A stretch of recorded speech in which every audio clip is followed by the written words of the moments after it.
Vivencias.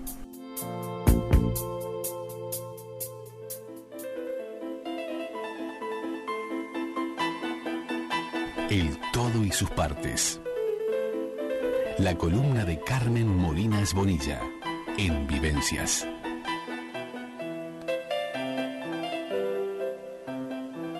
Y ya estamos con Carmen Molinas Bonilla en su columna, que hoy vamos a estar hablando del caso Dreyfus, un complot antisemita que dividió a Francia. Este caso fue el proceso de acusación y condena con pruebas falsificadas al capitán del ejército francés Alfred Dreyfus por espiar a Alemania. Muy buenas tardes, Carmen, muy bienvenida. Muchas gracias, Andreita. Buenas tardes para todos, aunque son malas tardes, pero siempre son buenas tardes cuando uno tiene salud y claro tiene, que sí. Y se siente... Tiene su encanto la lluvia también. La lluvia tiene su encanto, pero la lluvia que está anunciada con granizo y con toda esta lluvia está complicada. Ya no tiene tanto encanto. Ya no tiene tanto encanto, pero bueno, estando a resguardo, bueno, es otra cosa y bueno, esperemos que no pase ninguna... No, yo espero, catástrofe. porque es que nosotros somos de Salto y siempre nos importa mucho por el asunto del campo, ¿no? Porque una granizada te arruina todo una plantación, ¿no? Con todo el trabajo que le da a la gente. En fin. Bueno, continuamos entonces, hablaremos de los grandes juicios. Sí, perdón, me vino tos. Bueno, hablaremos de Alfred Dreyfus, que fue un oficial francés, uno de los ejemplos más patentes de cómo una sociedad se puede embanderar con cualquier cosa dirigida por los medios, y no es que vaya contra los medios, nosotros estamos hablando porque hay medios justamente. Pero bueno, primero por el ejército, que fue un engaño absoluto, y luego por los políticos de distintas ideologías. Entonces se hizo la famosa grieta que hablamos ahora tan comúnmente, en ese momento se hizo también. Y bueno, un engaño hecho en el ejército y repetido 1000 veces. Ya se sabe por Goebbels que una mentira repetida 1000 veces se transforma en una verdad. Entonces, bueno, la sociedad francesa, el tránsito ese entre el siglo XIX y el XX, estaba en un momento muy difícil, espiritualmente hablo, porque bueno, habían sido derrotados en la guerra franco-prusiana y habían encontrado un chivo expiatorio, diríamos, donde volcar todas esas frustraciones, ¿no? Entonces, ¿qué pasó? Dreyfus era un oficial de artillería impecable, porque tenía una conducta absolutamente libre de toda mancha. Pero era judío. Claro. Y ahí fue el tema, ¿no? Claro, y además había nacido en Alsacia. Entonces, claro, al haber nacido en Alsacia, Alsacia perteneció a Alemania, luego perteneció a Francia. Claro, eso es importante decirlo, porque ahí estuvieron en guerra muchos años. Claro, entonces, y ahí había un problema de territorio, ¿no? Claro, pero desconocieron totalmente que la familia Dreyfus, cuando Alsacia pasó a Alemania, emigraron y se fueron a Francia. Claro. Porque no querían vivir bajo el dominio alemán. Pero eso lo obviaron. Claro. Bueno, el hecho es que, como todos los ejércitos, y más en esos momentos que eran tan cercanos a la guerra, buscaban que el nacionalismo tuviera algún chivo expiatorio donde descargar todas las humillaciones, ¿no? Y bueno, Dreyfus estuvo en mal lugar y en un momento inoportuno. A veces es horrible, pero es así. Y por eso se convirtió en archivo expiatorio, y porque además tenía dominio del alemán por haber vivido en Alsacia, naturalmente. Claro, sí. Así que era un oficial de artillería que no tenía muchos amigos porque era muy callado, era más bien introvertido, pertenecía al cuerpo de artillería, que era un cuerpo que la caballería y la infantería no le tenían mayor aprecio porque en general los artilleros dominan mucho de máquinas, de esto, del otro, tienen ingenieros, en fin, en aquel momento eran un poco considerados como una casta. Sí. Entonces era un lugar donde también se surgían inventos de armas, de cosas, tenían planos, en fin, los artilleros. Entonces el contraespionaje francés tenía en la embajada alemana en París, y te estoy hablando de 1894, sí, o sea, ya a fines del siglo XIX, tenía una empleada, una limpiadora, que le entregaba a las autoridades todo lo que recogía de las papeleras. Sabemos que las papeleras, las basuras, todo, cualquier buen detective siempre revisa, porque ahí se encuentran cosas impredecibles. Y entonces encontró una carta rota en 4 pedazos, o sea, en trozos grandes. Esa es otra ridiculez, porque ningún espía va a dejar una carta rota, primero la quema o la hace desaparecer de otra manera, pero rota y en pedazos grandes, 4 nada más. Fue facilísimo. Quien quiera googlear puede ver la carta pegada, que se lee perfectamente. Bueno, dirigida al agregado militar alemán, donde un oficial del ejército francés le ofrecía información sobre un gato hidráulico, que para nosotros es muy común el gato hidráulico, pero ese era un gato especial. Además en aquella época la mayoría de los gatos eran mecánicos, en fin. Claro. También indicaba la posición de determinadas tropas, cómo se componía el cuerpo de artillería y una expedición a Madagascar. Bueno, era una información imponente. La carta estaba escrita a mano, otra cosa absurda, ningún espía va a hacer una cosa de esas, pero bueno. Claro. Llegó rápidamente al Estado Mayor francés. Entonces las sospechas por el contenido del documento se centraron en pocos oficiales de artillería, justamente por lo del gato hidráulico, ¿no? Claro. Y empezaron a recabar documentos escritos a mano por los sospechosos. Y ahí aparece el nombre de Alfred Dreyfus, que pobre, tenía una letra medio parecida, pero si googlean, como digo, y miran la letra de él. La letra, bueno, yo creo que cuando yo escribo chiquitito porque no tengo lugar, creo que me llevaban también a mí como claro, porque hasta se parece un poquito a mi letra. Bueno, el comandante Armand Dupaty de Clam fue el primero en señalarlo. Era un conocido antisemita. Claro. Él determinó coincidencias en la caligrafía. Él no era un grafólogo reconocido. Sí. Pero bueno, todas las argumentaciones de él convencieron, porque se quiso convencer también, al ministro de guerra, que era ni más ni menos que el general Auguste Mercier, quien no dudó en ponerlo al frente de la investigación como si fuera un reputado grafólogo, cosa que no era cierto. Tampoco. Bueno, entonces Dupaty de Clam recabó la opinión de algunos expertos en grafología y falsificaciones.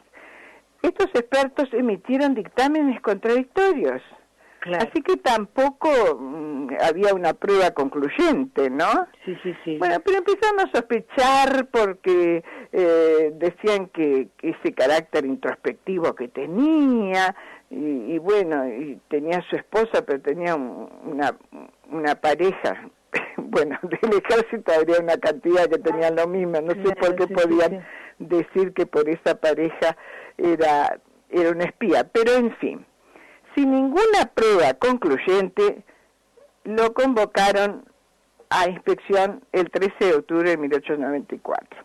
Te digo más, Dupaty de Clam fue a la casa y asustó de una manera atroz a la esposa de... Terrible. Sí. También creo que le hizo escribir fragmentos, le dictó justamente los fragmentos. En el interrogatorio es que lo somete a la prueba de hacerle escribir fragmentos, como tú dices. Es terrible, porque aparte fue como una lucha psicológica. Por supuesto, fue una gran presión psicológica. Sí. Y además, como te estaba contando, a la esposa la amenazaron de todas formas si llegaba a contar algo. Te digo más, a él lo citaron y tenía que presentarse obligadamente vestido de civil. Cosa rarísima, porque tenía que presentarse en el cuartel. Para no levantar sospechas. Claro. Bueno, cuando empezaron a observar en esos fragmentos que le había escrito, el investigador se le ocurrió decir que le parecía que Dreyfus estaba tembloroso, como que sufría escalofríos, cosas seguramente estaría nervioso de lo que le estaban acusando. Si fuera cierto lo que él dijo, que puede ser, es como tú dices, a cualquiera de nosotros, si de pronto nos llevan obligados. Te acusan injustamente y te hacen escribir algo que no escribiste, o sea, nervioso te vas a poner. Naturalmente. Bueno, como la letra no coincidía mucho, decidieron decir que él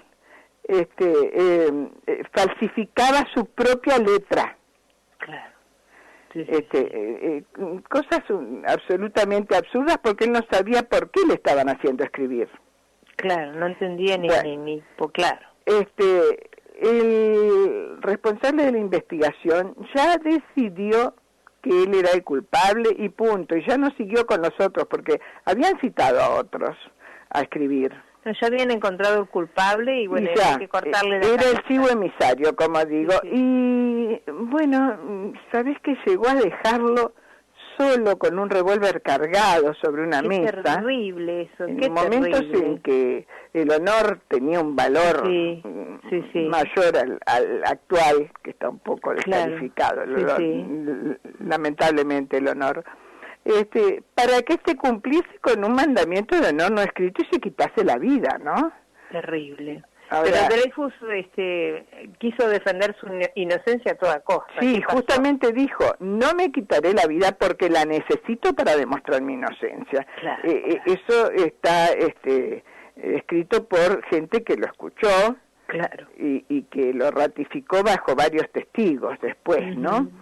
Bueno, él quedó bajo arresto, sin una acusación formal. Luego Dupaty de Clam formalizó su acusación ante la justicia castrense y ya el 29 de ese mismo mes filtraron a propósito eso que no se podía decir nada, que habían amenazado a la señora en un diario. No, filtraron los datos a propósito en el diario conservador La Palabra Libre, la Libre Parole, ¿no?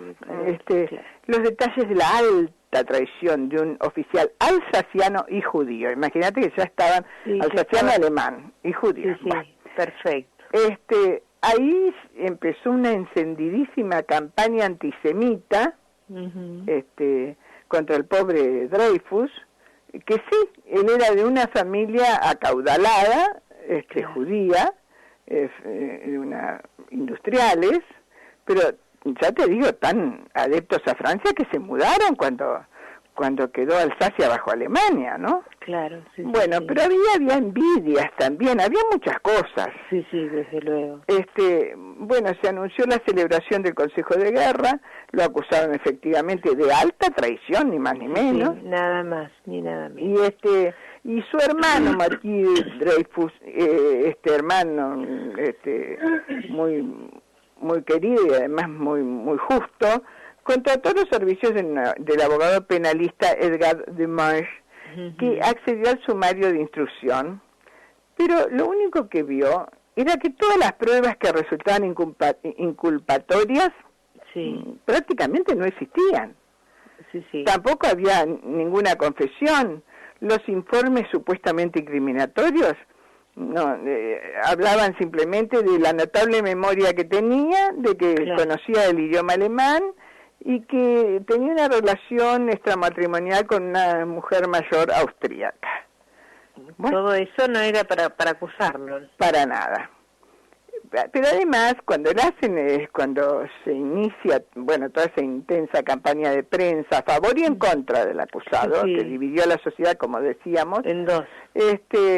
Entonces decidieron los oficiales designados celebrar un juicio a puertas cerradas y amenazar a testigos, a peritos, a la defensa. Bueno, estaba viciado de nulidad, de todas formas. Pero el tribunal estaba compuesto por 7 oficiales, lo presidía un coronel, 6 de ellos de los 7 pertenecían al cuerpo de infantería y 1 al de caballería. Curiosamente, ninguno al de artillería, que era el arma del acusado. Claro. Y como fiscal ejerció el oficial Alexandre Bexon d'Ormarceville, que era aristócrata.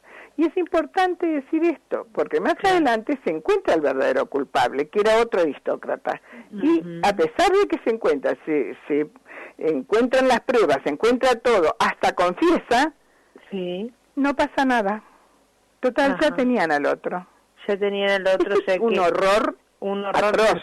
Terrible. ¿No? Porque ya no se trata de errores, sino de horrores. Horrores, calumnias. Sí, absolutamente. Entonces, bueno, el capitán Dreyfus era el ideal para ser ese chivo emisario. Ellos lo consideraban que por su carácter, por forma de ser y por todo lo que sabía, era ideal para esa misión miserable y vergonzosa. Miserable y vergonzosa era lo que estaban haciendo con él. Claro. Pero eso está escrito en el juicio de Dreyfus, que decían que la actuación era miserable y vergonzosa de Alfred Dreyfus.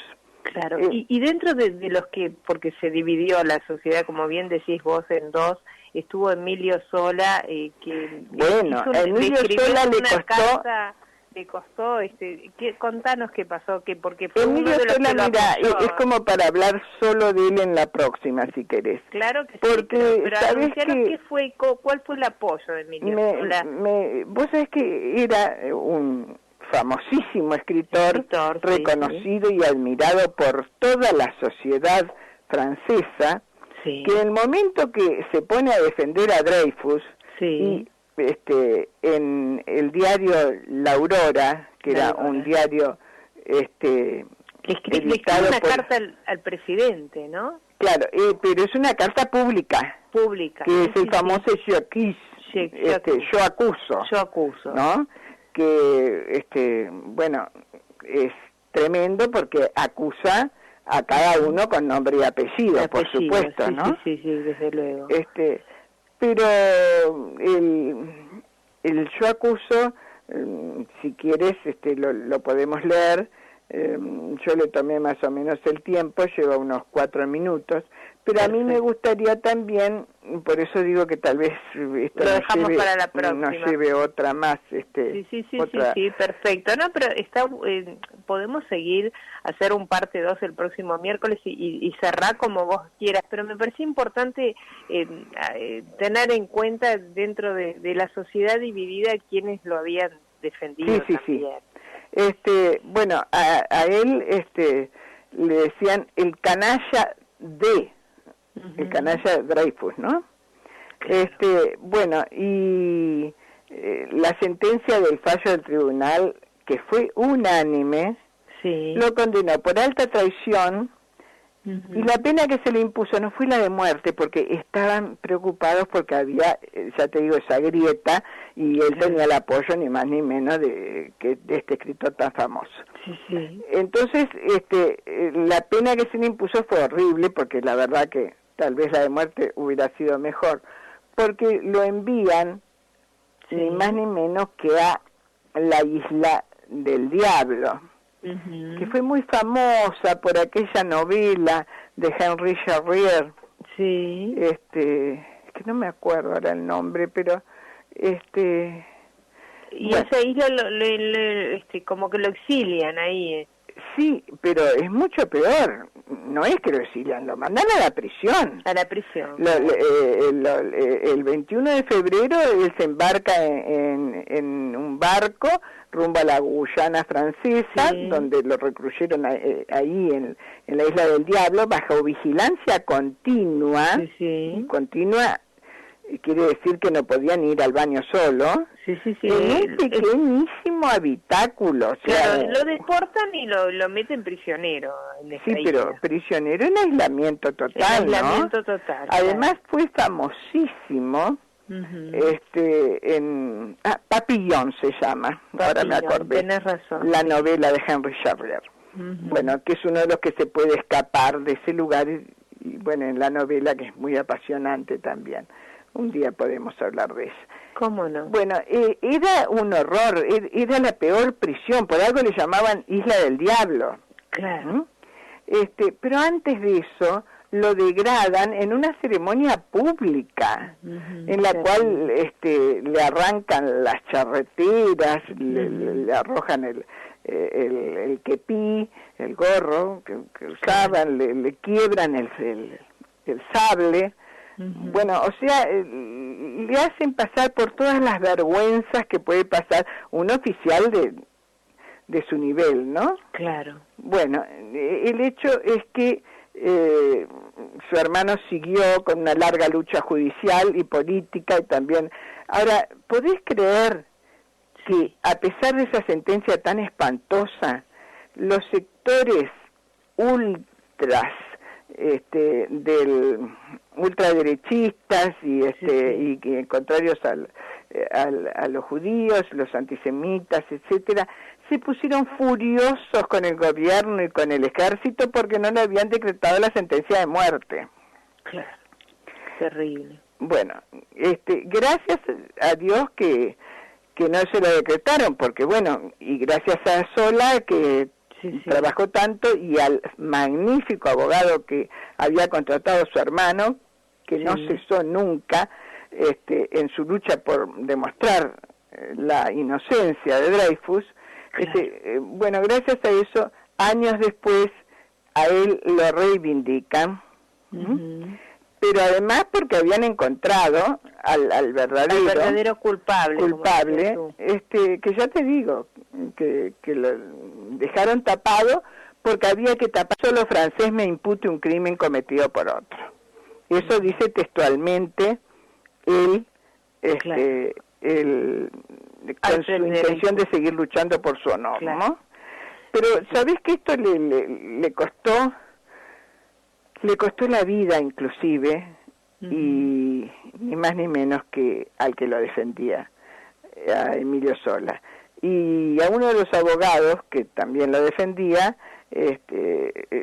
intentaron asesinarlo. Así que realmente esto iba ya, ese violento nacionalismo y antisemitismo difundido por una prensa sumamente influyente, logró incluso asesinatos e intentos de asesinatos. El caso se convirtió en un símbolo moderno y universal cuando en nombre del Estado o de razón de Estado se hacen atrocidades. Claro que sí. Seguiremos con este caso Dreyfus porque, como bien decís, Carmen, es muy amplio.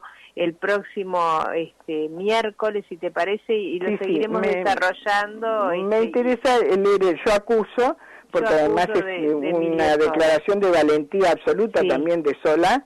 Y hablar un poco de la vida de Emile Solá, que es muy buena. Maravillosa. Escritor. Bueno, nos dedicaremos a eso entonces el próximo miércoles. Un gusto, como todos los miércoles. Muchísimas gracias, Carmen. Bueno, encantada. Un beso grande. Un beso y saludos para todos. Muchas gracias. Los invito a hacer una breve pausa y luego de la pausa continuamos aquí. Vivencias.